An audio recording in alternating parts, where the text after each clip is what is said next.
As I said at the very beginning, I'm going to have to go through this book and am compelled to go through this book multiple times.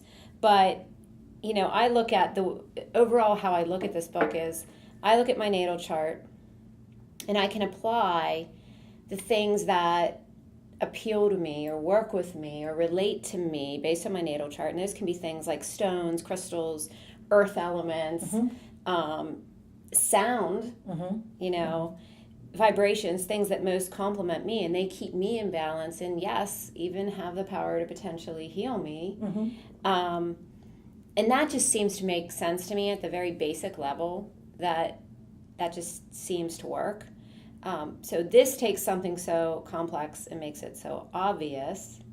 But what is the core takeaway that you hope that we get out of it? Like, is there one thing? I mean, probably multiple, but what? There are many things, but I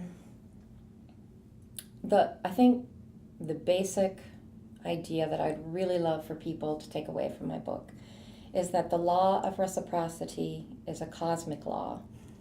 And cosmic law informs natural law and every system born out of this nature and what we see and how nature works. So the law of reciprocity, quantum science tells us that if you have,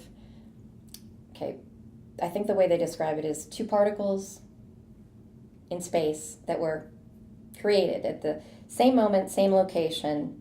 Okay. Space, however much space later divides them or separates them, whatever one particle experiences, the other one does too.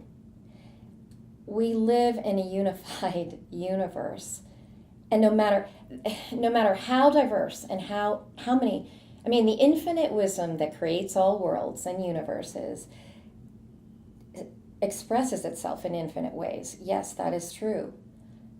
But we all come from the same source, and everything we do impacts everything else and everyone else. Yeah. So the law of reciprocity, it's not just a religious doctrine. It's a cosmic fact. It's a scientific fact. This is what I'd really like for people to ponder. Well, and how appropriate for what we're going through in our world today. And, I don't want to go down a rabbit hole with this either, but, because I do a lot of work digitally on social media, I can't help but see the divisions and friendships and families and,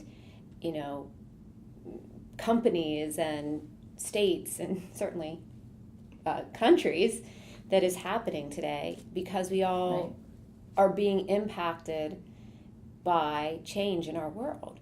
And, it's like, how can we have to find a way to come together and look at how we are each as individuals being impacted by this. And I think when you do that, you take a step back and go, wow, I'm not the only one. It's not just my opinion that matters.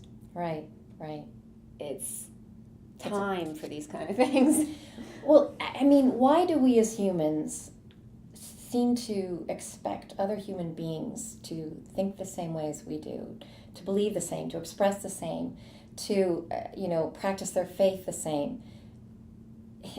Why do we want sameness?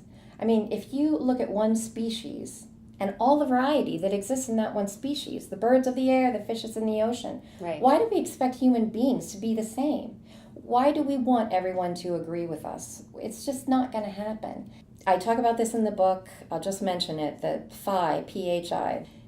The golden mean is logos. It is, in my opinion, the word that reconciles all of infinity back to the original source.